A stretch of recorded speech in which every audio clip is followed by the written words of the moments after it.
నమస్కారం రేషియా టీవీ వార్తలకు స్వాగతం. నా పేరు సుమలత. వార్తల్లో ముందుగా హెడ్లైన్స్.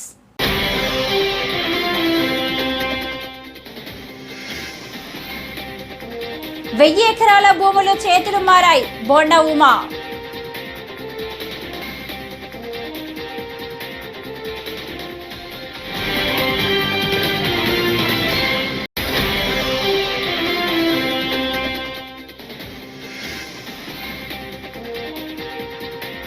నాకు జ్వరం వచ్చింది, పోలీసు విచారణకు హాజరు కాలేను. నటి హేమ.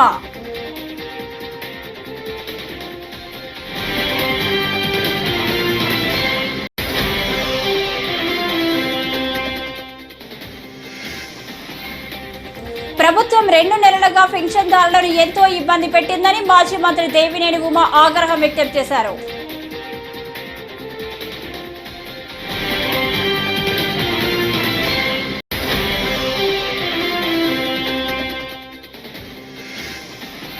కవిత బెయిల్ పిటిషన్లపై ఢిల్లీ హైకోర్టులో విచారణ రేపటికి వాయిదా.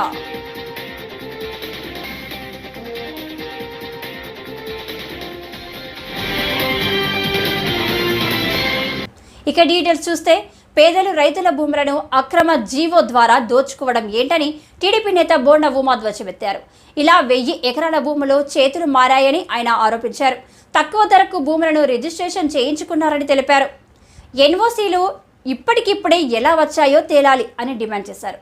ఈ వ్యవహారంపై సిట్ వేసి విచారణ జరిపించాల్సిన అవసరం ఉందన్నారు.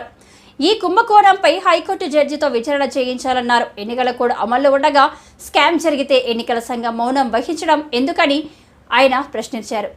రైతుల మెడపై కత్తి పెట్టి అగ్రిమెంట్లు చేయించుకుంటారా అంటూ దుయ్యబట్టారు. సిఎస్ ఆధ్వర్యంలో వైసీపీ మాఫియా ఇదంతా చేసిందని ఆరోపించారు. ఈసీకి ఫిర్యాదు చేసినా ఫలితం లేదని బోండా ఉమా వాపోయారు.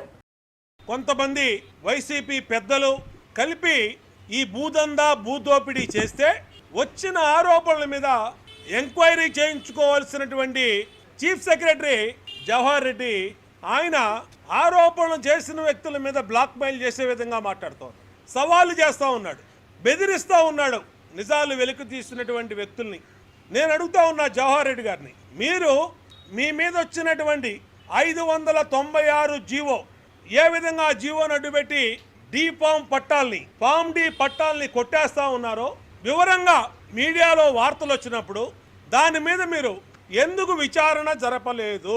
ఎలక్షన్ కమిషన్ కూడా జవహర్ రెడ్డి ప్రవర్తన కానీ ఎన్నికల సమయంలో ఆయన అధికార దుర్వినియోగం మీద కానీ అనేక సార్లు ఇప్పటికే కంప్లైంట్లు కూడా చేశాం తెలుగుదేశం పార్టీ నుంచి.